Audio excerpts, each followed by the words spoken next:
What is going on, everybody? We are back once again with another edition of Wrestling Republic's daily broadcast. I'm your host today, Clark Taylor. It is Tuesday, May 14th. Believe it or not, we're nearly halfway through 2024. We've had tons of great wrestling so far.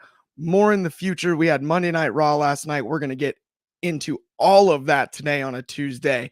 I've got a sweet panel with me. And if you know Tuesdays, there is the Tuesday Night Delight, but that's not who I'm going to introduce because this is the original Tuesday guy, RC Tuesdays, head of Take It to the Table across the pond.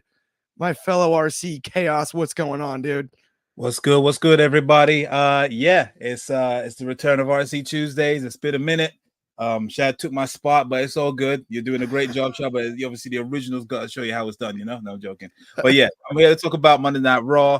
I'm just excited to be here. Take It to the Game. Debuted last Thursday. I'm getting some good response to that. So I'm in a good mood. So let's get straight to it, shall we?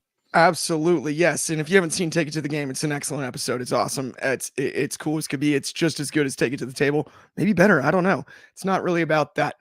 Also across the pond, though, we have a last-second substitution. It's supposed to be Jordy. He's a little under the weather today. We wish him the best. But we've got one of the best reviewers in the game, if not the best.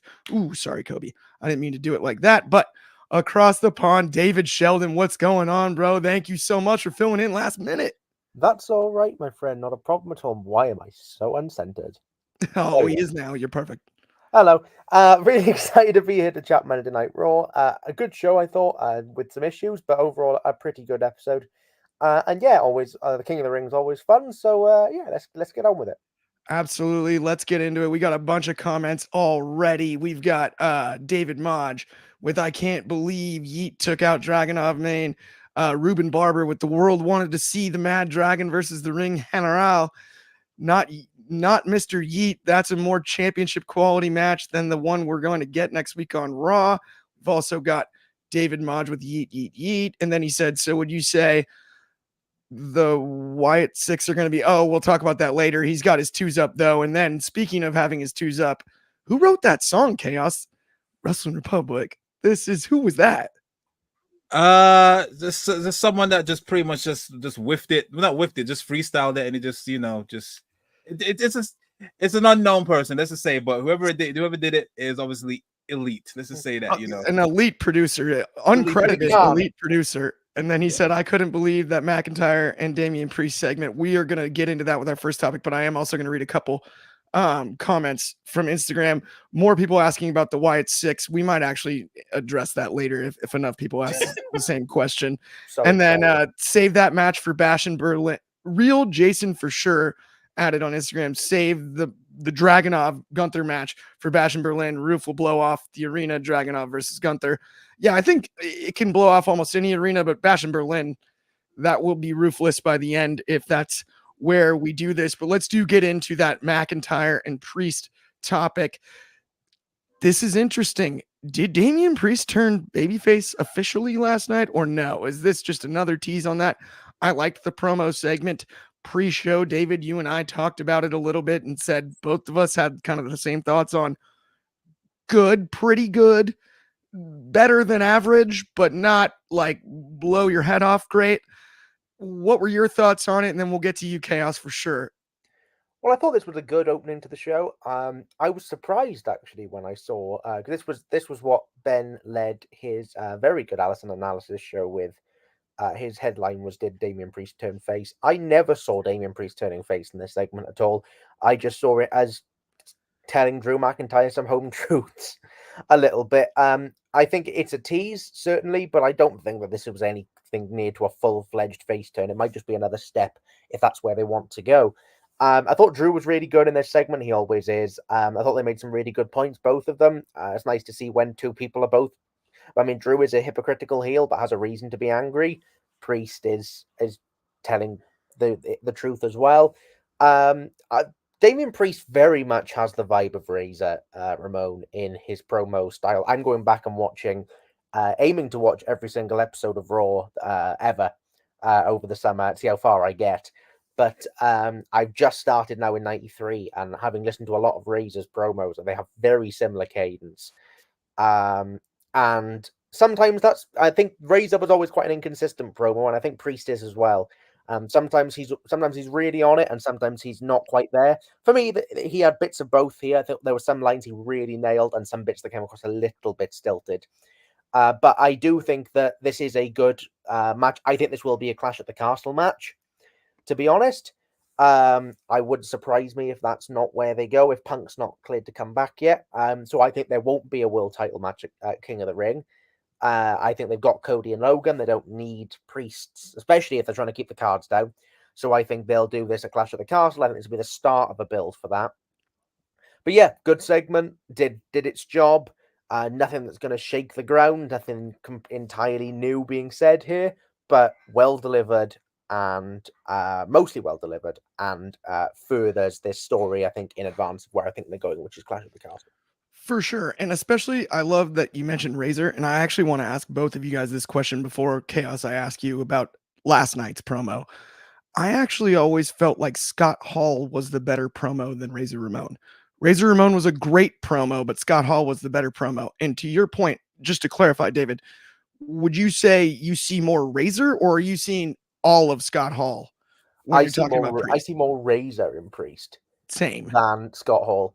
Because I think Scott Hall definitely was more the real man, whereas Razor was more the character. And I get more Razor the character out of Priest than I do Scott Hall. And I agree with you that I think Scott Hall, although I haven't seen as much of Scott Hall yet, because that's what I'm getting to with WCW days, because WCW's always been a weak spot in my game, so I'm going back through to watch those as well. Over here in here in NWO Central. But I do think that, I think Razor's he's more Razor. I agree with you for sure. I mean, my favorite thing as a kid during that era was, hey yo, and then over here in NWO Central, we're doing a little survey, and then asking the fans who they came to see. It was absolute gold. And like, for a kid that was my age, it made me laugh so hard, just the cadence, and I'd memorize it and say it along with. It's one of my favorite early wrestling memories. But Chaos, I do want to ask you about not only last night's promo, but do you also see a little bit of Razor Ramon and Damian Priest? Yeah, I guess you could definitely see that. I mean, we all know that Razor Ramon or Scott Hall is one of Damian Priest's biggest influences. When he passed, he obviously, did his trademark, like, little sidewalk thing. He's got the Razor's Edge and whatnot. So yeah, I think he properly embraces the Razor Ramon character. And yeah, I mean, to be honest, I'm not really that clued up with either Razor Ramon or Scott Hall in his promos. I just know some of the famous ones. But yeah, I definitely see the glimpses of him for sure. So he's fully embracing it. And yeah, he could easily be today's Scott Hall or Razor Ramon, 100%. He's got that the athleticism as Scott Hall, and yeah, why not embrace it? But yeah, going back to the segment, yeah, I thought it was fine. I also agree. I don't think we saw a face turn, because this was very similar to the promo that he did with Jey. There were Jey Uso before their match at Backlash, where they were kind of he came out and he kind of gave almost like a babyface type promo, and then he went heel shortly after.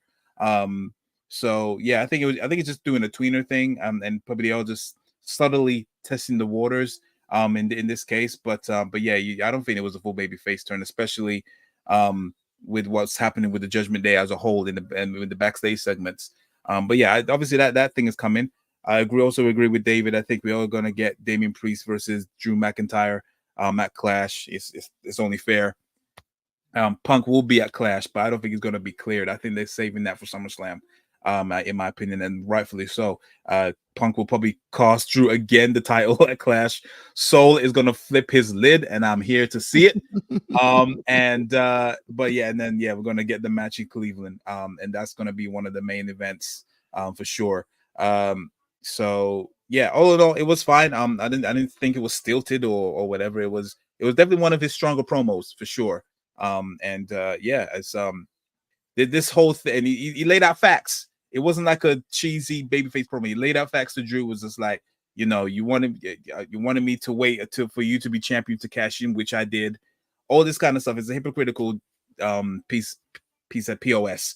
But yeah, I'm I'm here for it. I'm loving it, and yeah, I'm here for the match at Clash of the Castle, and I'm looking forward to see Soul's dreams get crushed in even better still, his hometown. So yeah. Well, you got to remember though, LeBron James turned Cleveland into Believeland when he won him that NBA title finally after all those years, the most titleless city in America. Could we see somebody turn Cleveland into Believeland one more time in the WWE? You never know there. It's the Miz. The Miz. Yeah, the Miz. Honestly, I'm afraid Logan Paul's going to get cheered. Cleveland's a funky crowd. That's different. And I like Cleveland. I've always enjoyed Cleveland as a city, like beautiful ballpark, cool arena, fun to go to all kinds of sporting events. But I mean, they did have a river catch on fire. It's a funky city all around. Not many cities can claim they've had a body of water catch on fire. Cleveland has that one on their resume. And then the other thing, Chaos, that I wanted to mention when it came to Scott Hall, because of the comments, got me so good here. David Modge with one more for the good guys. Yes, Scott Hall, the survey, always one more for the good guys, even if they booed the NWO. Just got me so good growing up.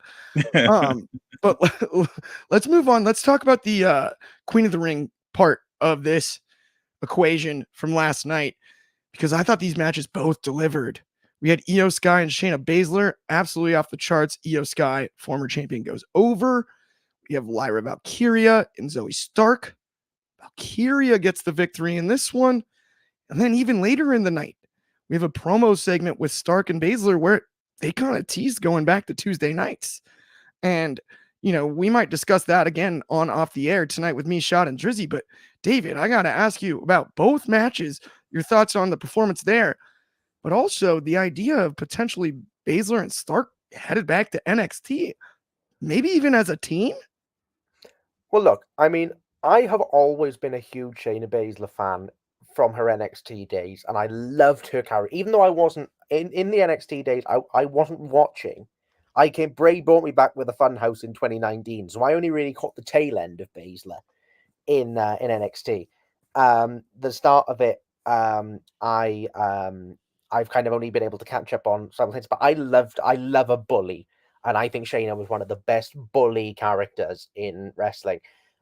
She's not really shown it on the main roster since, but crikey Moses, this match was good. This match made me so happy as a Baszler fan, because this reminded me of why I love Baszler. Terrific work with Io Sky, who's also one of the best out there. Just phenomenal sequences. Love the Stardom shout out. Surprised to hear the Stardom shout out, but it was earned. I very much felt like the Japanese style with sort of the way that it was constructed. Very much felt like the kind of match that I would watch on a Stardom show or a Tokyo Joshi show. The submission stylings were really cool and unique, which was excellent. And yeah, I thought it was really good. Lyra and Stark was fine. I thought it was a good match. I don't think any of them King of the Ring or Queen of the Ring matches were bad tonight, but I think that it was a good match. I think it needed a couple more minutes. I think it ended a bit abruptly. Having said that, the ending sequence was very cool with the flip out of the Z360 into Lyra's finish. I can't remember the name of Lyra's finish, but I'm sure Clark will probably remember it. Nightwing. Thank you very much. Yes, thank you. Thank you, the Nightwing. I actually froze up when you said that. I'll be honest with you. From what she's shown on main, I'm not really buying Lyra's promos. I think she sounds very like a bit nothing and just kind of like, I'm happy to be here, top of the morning to you. But so I've just offended every single Irish person watching. Yeah, I'm Irish myself. My family's Irish. I'm not. I'm not going home now, am I? No. It's like it's very sort of. She's done, but she did better promo work in NXT, and I want to see that more on Main. I don't think promos were ever really Lyra's strong suit anyway, even in NXT. But it was fine. It was good. As for Zoe and going back to NXT, why not? I think they're both great. I don't really want to see them team, to be honest, because I think they're really good single stars, and I think they have slightly different single styles. Yeah, They're both sort of more shoot fighters, but in different ways. And I think they both got a lot to give. But I think they could use a little bit of a refresh down in NXT for a while. And as we've seen with a lot of people down in NXT, it's working. So yeah, why not? Bring them down there, maybe have them switch between NXT and Main, do what they need to do. But yeah, show how great Shayna Baszler is and how good Zoe Stark can be. Why not? I agree. And they both looked great in those matches last night. I think it's interesting. The tournament style has really lended itself to high quality wrestling in the last few weeks. And that's kind of been the narrative. That's one of the most impressive things. I think the last few episodes, it's been like, well, every match is good and every match is exciting. Even like I got, I'm not even tooting my own horn here, but like I got all the picks right last night on the show yesterday, right? But I still, during the matches, was not convinced that I was going to hit 100%. And that is an impressive feat, I think, from a booking standpoint. We have a ton of comments, though, and one that I'm just going to address so we can get that out of the way, because clearly everyone wants to talk about it. And I don't normally go Cody Rhodes and ask other people what they want to talk about on the show, but I'm going to let David Modge and all the other comments have their moment in the sun here. Love you guys. Thank you so much for tuning in. It means the world to us.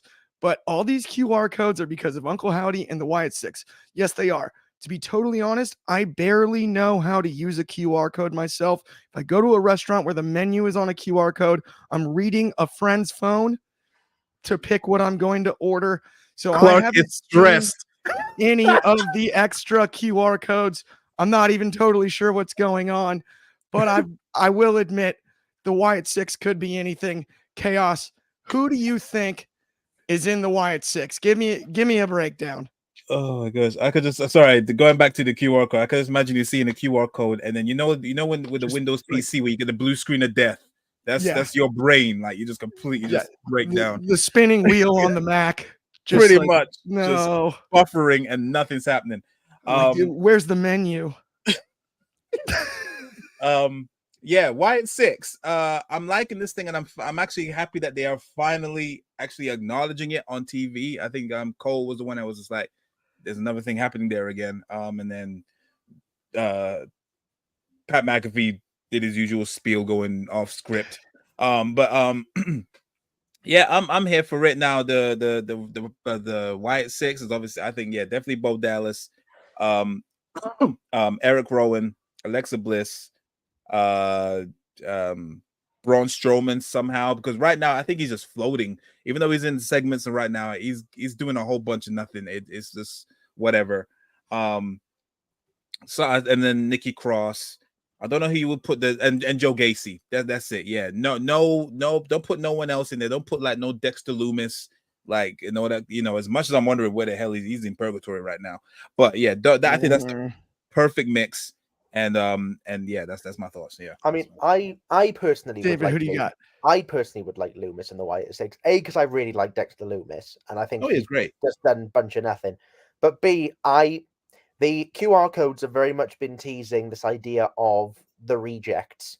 We came to you and you failed us. It's basically the same thing they did with Retribution. Please don't do what they did with Retribution, WWE. You got a chance to do it right this time. So I do think Bo, I do think Rowan, I do think Nikki. Other than that, I don't know. I could hazard my guesses. Again, Gacy and the rest of them, but I do think there'll probably be more going down the line of the rejected and the people who kind of found themselves out of the spotlight, and that's what sort of the Uncle Howdy is sort of bringing them back. But God, I'm so excited! You'll be hearing a lot from me on the Howdy stuff because Like I don't have Bray anymore, If- so without absolutely. so I get so Howdy will be my fix of that, and I will become very irritating. I don't care. I don't blame you. I just want to say, like, if it is going to be the rejects, then Alexa Bliss shouldn't really fit in there, really. And plus, she's just she's starting a family and stuff, so she probably might not be the best person because she's not really a reject. The others, 100%, but maybe not Bliss. So go, yeah, you're right. I don't know who else could fill that in. I mean, I think it's going to be a fun group. I have a hard time totally speculating on it because you just kind of never know with this thing, right? And I love the QR codes, but this is almost one where I don't want to get it right. I want to be surprised in some ways. Like it's the perfect scenario to do that. And I think that's something that's missing sometimes when it comes to booking things like this, like especially with the supernatural aspect, when it comes to let's be honest, when it comes to the Wyatt legacy, the Wyatt Six, the Wyatt family, the Fiend, all of it, right? Like shock me, and I'm gonna decline to make my picks. But speaking of things I'm not shocked by, let's talk about our partners over at Next Level. The best. That $100 giveaway is officially over and announced, but we've got tons more giveaways coming up, and this is absolutely no gimmicks, absolutely free. You can find wrestling content linked all in one place, not just us, but a thriving, strong, building wrestling community with tons of content across the board. Go to nxconnect.me/Wrestling Republic. All of our content across all platforms linked all in one place. I've got my own page on there. Check it out. It's free to make your profile. And then anytime there's a giveaway, you can totally win. We sent 2 people to WrestleMania and the Raw After Mania. Awesome giveaways. 2 copies of the WrestleMania edition of 2K24, as well as $100 of WWE shop. You never know when you might win. Enter the contest, and it's absolutely free to do so. So go check it out. You'll enjoy it, I assure you. And the people over at Next Level are just absolutely off the charts. Great people. Thank you so much. Shout out Jason Hatfield and Matt Roos for sure. We have a ton of comments over here. We've got Uncle Howdy. I can see it now, people. We've got they said Matt Hardy like a month ago too. He's at TNA though. Although I don't think Elmer Thomas, new friend of the show, that Matt Hardy has a long-term contract with TNA. The scoop essentially is that he's working on a show-to-show basis. So it is still absolutely a possibility. And then the Soul Sessions had one that cracked me up here. He said, look, the WR universe is controlling their narrative. That's funny. And I know Funny Soul, respect. That's good stuff. Let's talk about a couple of matches here, though, Chaos. Let's talk about Akira Tozawa, who talk about just absolutely hanging in there. We've seen cuts all the time. Tozawa's still there. He's not even dressing as a ninja anymore. It's ideal. They're respecting him as a wrestler.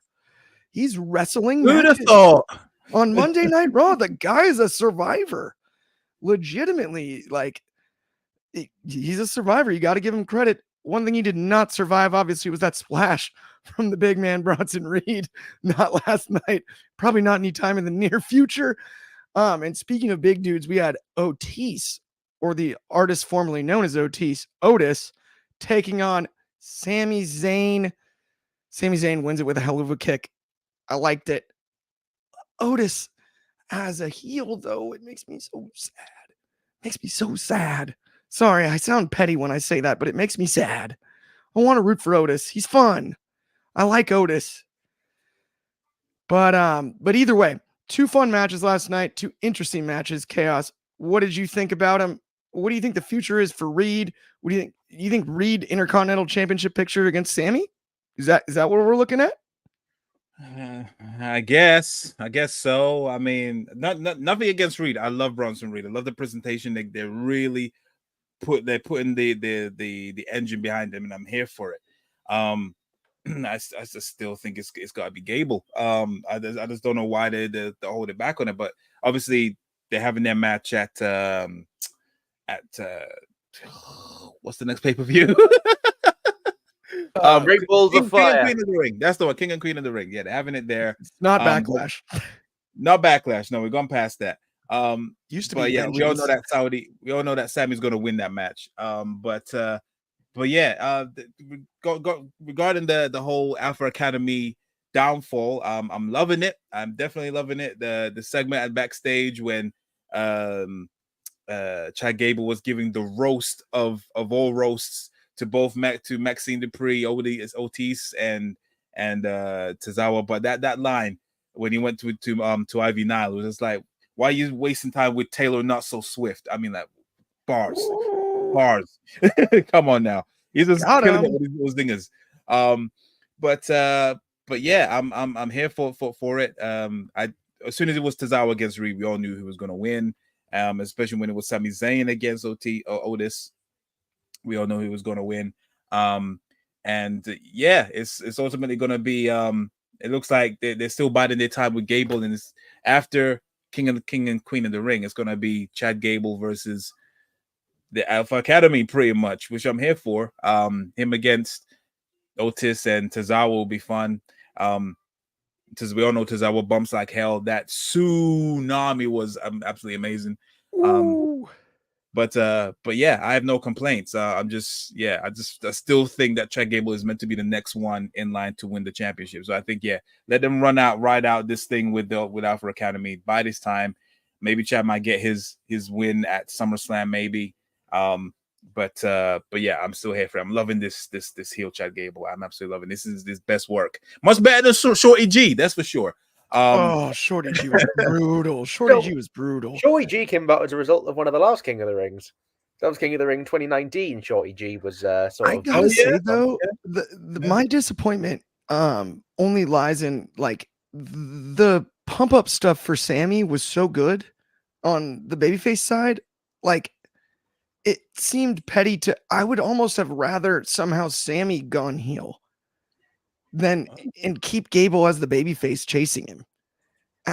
In a weird way, like as much as I love Sami Zayn, those vignettes and those videos were so fun, and I just feel like the only person it potentially benefits the heel turn on Gable is Gable himself, but it hurts the Alpha Academy because Otis and Dupree don't fit that role.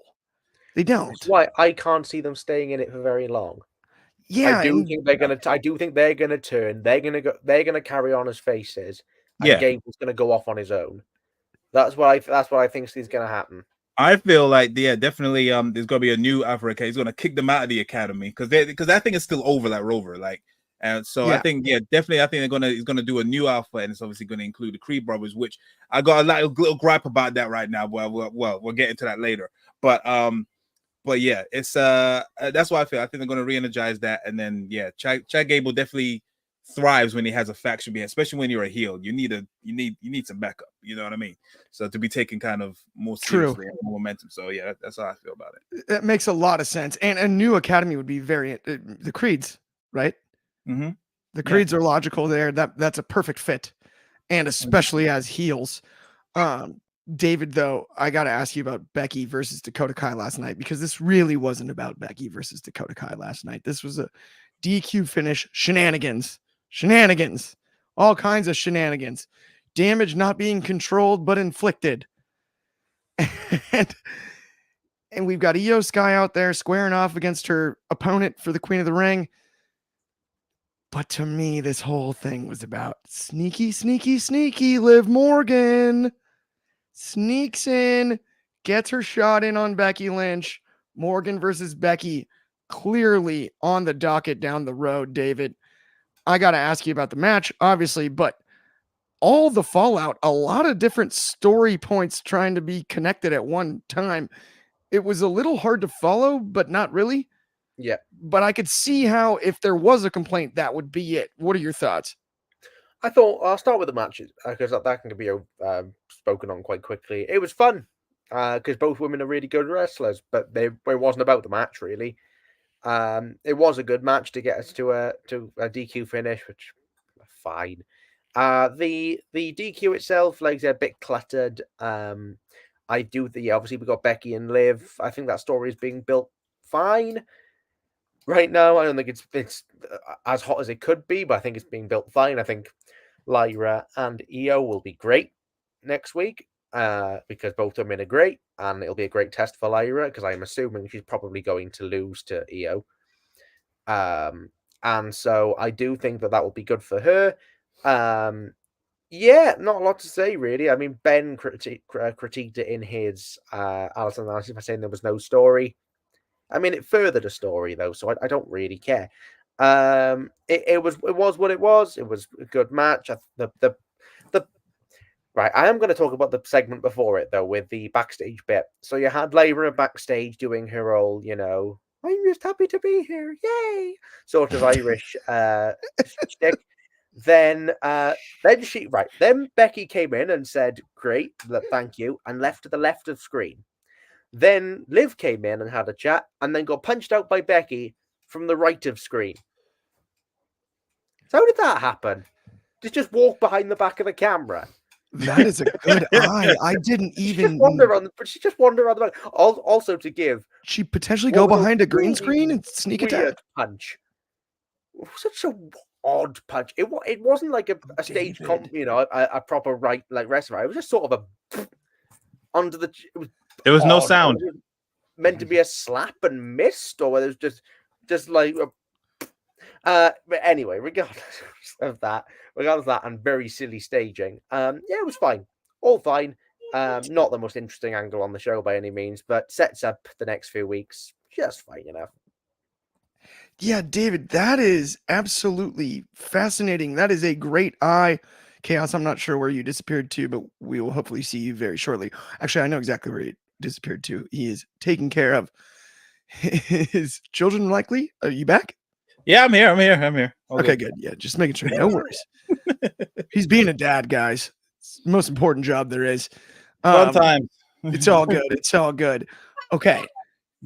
Oh, okay. Let's, though, move on to the next one. Let's talk about that fatal four-way tag match. Chaos.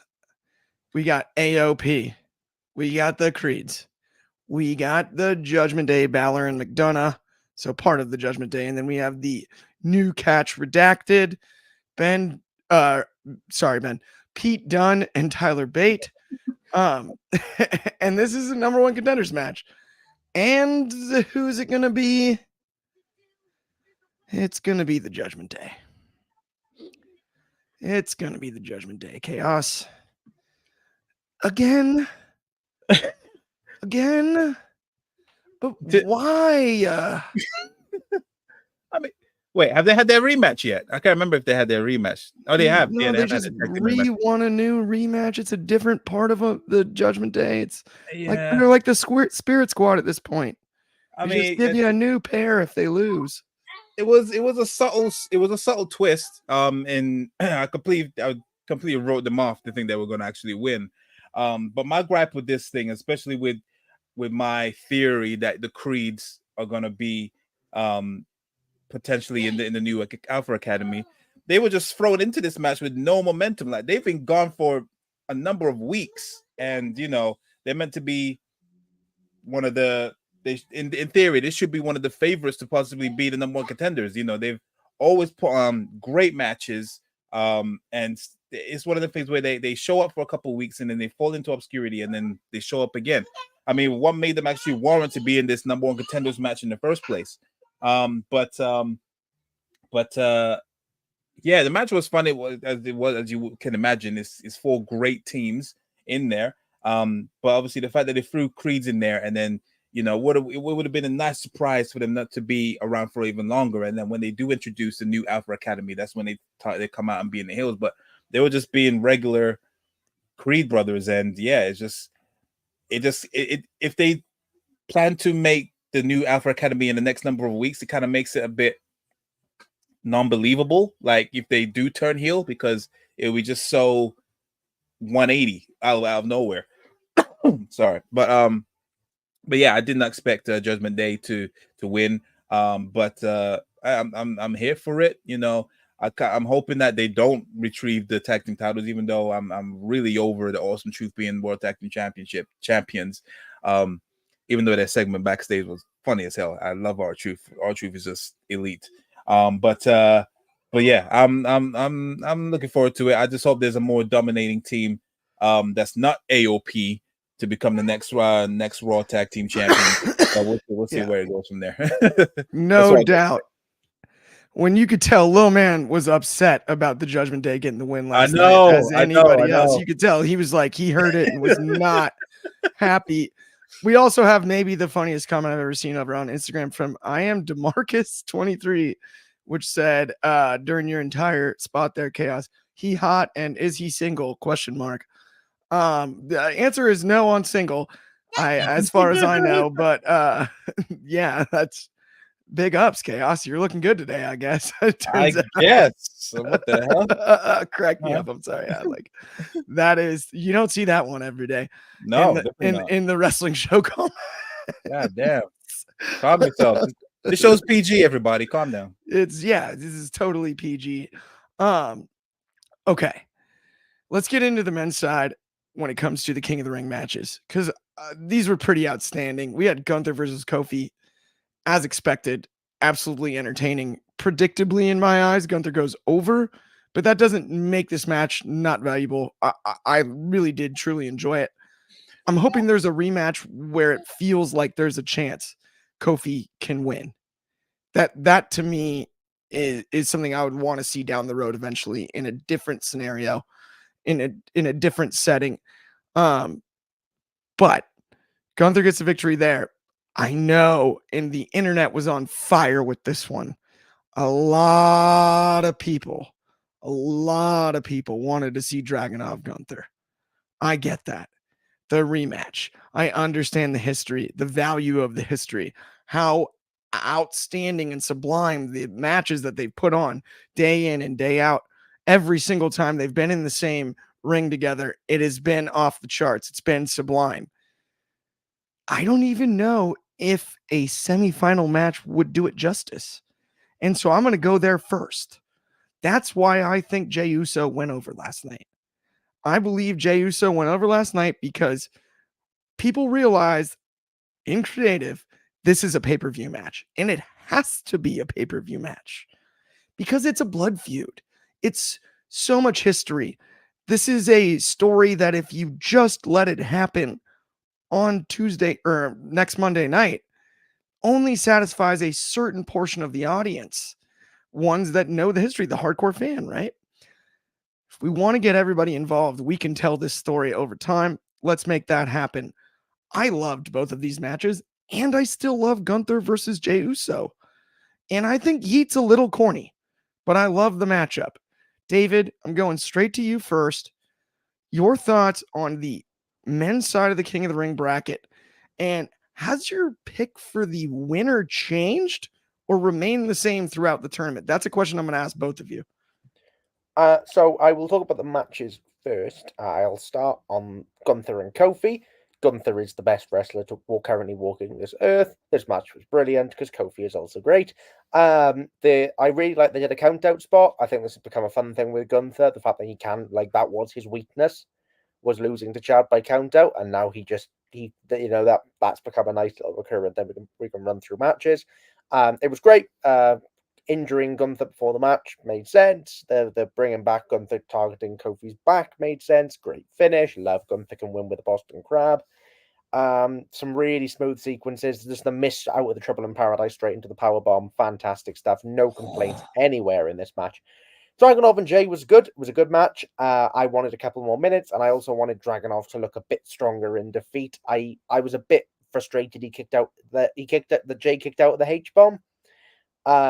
Because typically if you're going to kick out somebody's finish, you then kind of have to kick out the other one, or particularly if you're trying to put somebody over, like if you're trying to put Dragunov over in defeat, having Jey kick out with one of his biggest moves and then just win with a spear splash combo was a bit weak for me. I think Dragunov could have used a few more kickouts and made it look a bit stronger, whereas I think he had more of a defining showcase against Ricochet. For me, this was less of there were less moments in this that made me go, wow, Dragunov is the guy. It's very fair. But it was totally fine. It did its job. And I think that Jey and Gunther, I was frustrated at the time because I really did want Dragunov and Gunther. I've taken time on it and I've thought it through. And I now do believe that that Gunther and Jey is a perfectly good match for next week. Gunther's gonna. I think that they're either going Bloodline. They could go Bloodline. They could go Jey and Tama for the finals. But I really want Gunther to win this tournament. I really, really do. And I think if you're gonna do that, I just for me, Gunther wins the whole tournament, and that's not changed from the start. And I kind of hope it doesn't change because that's what I really want to see win it. I think so too. And to be honest, I think Gunther smashes the crown. Says he doesn't care. Makes a just, I've always been the ring general, and I don't care about the king. And just, I think that is a distinct possibility. Gunther has been so dominant, and he can get even darker and scarier in that sense. Like that, I don't even care. I'm not going to change my own accent or whatever, lean into some sort of wearing a crown gimmick. The only reason I wouldn't want Gunther to smash the crown is because I think Gunther's character is that of somebody who respects wrestling. Oh, that's true. And so the legacy, that's so that's a great point. You're right. He would not be somebody who'd turn into a King Gunther gimmick. I don't think. I think it would be the legacy of the King of the Ring tournament. I think if there are people who would smash that crown. I think Drew would probably smash that crown. Drew would, but right now I don't think Scottish makes sense. I think Tama might smash that crown if he wins it. Scottish never been fans of crowns, but I don't think Gunther would. I think he respect if the character is remaining consistent as it should. He should have that level of respect and dignity to wrestling lineage because it goes back to the 80s. Absolutely, it does. It does. And trust me, I took Don Morocco in my draft, 85. It was awesome. Foxborough, Massachusetts. I even remember where the venue he won it at. Okay, but no, Chaos. Got to ask you about the King of the Ring on the men's side. We went over all this stuff. Who do you have winning? Has it changed? And what did you think of last night's matches? I mean, has my thoughts on it changed? No, I don't think. I think Gunther is going to win. I mean, it would make sense for probably someone from the bloodline to win for it to be a more dominant thing. You know, someone like Tama Tonga to fully establish himself. But yeah, I feel like the final is going to be Gunther against Randy Orton. So yeah, I think next on SmackDown is Randy Orton versus Carmelo Hayes and Tama Tonga versus LA Knight. Tama Tonga is going to go through. Orton's going to go through. Randy Orton is obviously, I think he's going to be meant to be the next one that's possibly teasing to go for the championship. But yeah, I feel like it's going to be Gunther and Randy Orton, and then not Tama Tonga, Jacob Fatu is probably going to be the one that costs Orton the championship. The final for Gunther to actually win. Because he's currently got a beef. Sorry about the sound. It's all good. You're fine. But yeah, regarding the match, Jey versus Ilja was absolutely awesome. I agree. I think the thing is with Triple H, he values the lore, the backstory of everything. And he's not afraid to mention the Bullet Club when it comes to Cody and AJ. He knows that the history between these two guys, and it's not worth wasting it on a semifinal match. If it was against the old regime, we probably would have gotten Gunther versus Ilja on a random episode of NXT Level Up, or just a random match on Raw, something like that. It would just be completely thrown in there, and he doesn't care. Triple H knows the value with these two. I feel like the next time they're going to face each other is going to be probably for the World Heavyweight Championship when Gunther wins. That's a great call. That is a great call, because we have a bunch of other comments too here. Elmer Thomas earlier said yes about the idea that that Dragunov Gunther is much bigger than just a semifinal match. He said, but Jay's the most popular active wrestler on Raw right now. And then he said it's going to be a bloodline showdown. Then here comes Jacob Fatu. And then he said, yeah, I feel that one too. RKO versus Gunther, or Jey versus RKO. I mean, they're all great ideas. I really like Chaos's idea, actually, though, about it being Orton, and then still Orton gets messed around by the bloodline. Yeah, 100%. Yeah. Yeah, I want Mello to win, but I don't know if he will. I think you can take it either way. I think that there's stories you can tell on either end. But yeah, it's probably going to be Orton, isn't it? I've got a weird feeling we might see one of the best catching RKOs we've ever seen in that match, because that nothing but net, the position that Orton would be in to set up for that, would be perfect to just spring and coil and deliver another absolute lifelong highlight. Yeah. And Melo could sell that out of this world, and I think that makes this match worth it in every way. I just think how much of a rub would Melo get from beating Orton? It's so true. It's so true. But I get that storyline wise, it makes more sense for Orton. I love Melo too, man. Don't get me wrong. Like, honestly, we've got off the air tonight with me, Drizzy and Shad, and like we all were so entertained by the Melo and Trick stuff the last few months. It is so funny. Like, it feels like a bit of a letdown where it's like, okay, wait, we want the momentum to continue for Melo because you just like the character work is so dang good. It's not even funny. Like, and then Elmer Thomas added, "Oh hell yeah, I can see that happening." Sorry, Mr. M. Yeah. His time will come. I don't think it just won't be. I don't think it will be now. I think I could definitely see him probably be one of the Money in the Bank favorites when that happens.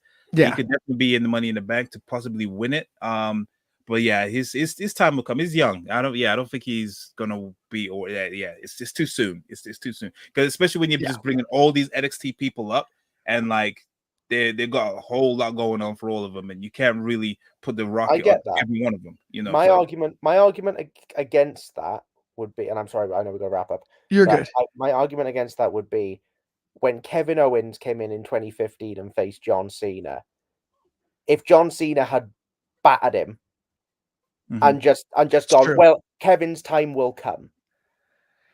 Would Kevin Owens have been the star that he turned out being? The U.S. title picture, though, is where I think Melo belongs. To your point, though, because I love the example, and you're right. It can still apply to King of the Ring, but I actually think the U.S. title picture, if we weren't doing this Logan and Cody, which is we could do another hour and a half on. Maybe it might be time for the table for that. Where Melo belongs, but that does bring us to the end of the show. Thank you, everybody that tuned in. Like and subscribe if you already haven't. Thank you so much for 1,000 subscriptions. It means the world to us. I didn't even actually notice it yesterday. Otherwise, I would have shouted it out. But we do really seriously appreciate it. If you have no Tuesday night plans, 7:15 Pacific, 10:15 in the East, 9:15 Central. That's 4:15 in Hawaii. It is deep in the middle of the night over in the UK. But immediately following NXT Live, check out Off the Air with me, Drizzy, and Shad. It's going to be a blast. On behalf of me, host of Take It to the Table and Take It to the Game, and the man on RC Tuesdays, Chaos, the man, the myth, the legend, David Sheldon, one of the best reviewers in the game. Thank you so much, and we will see everybody soon. Have a great Tuesday.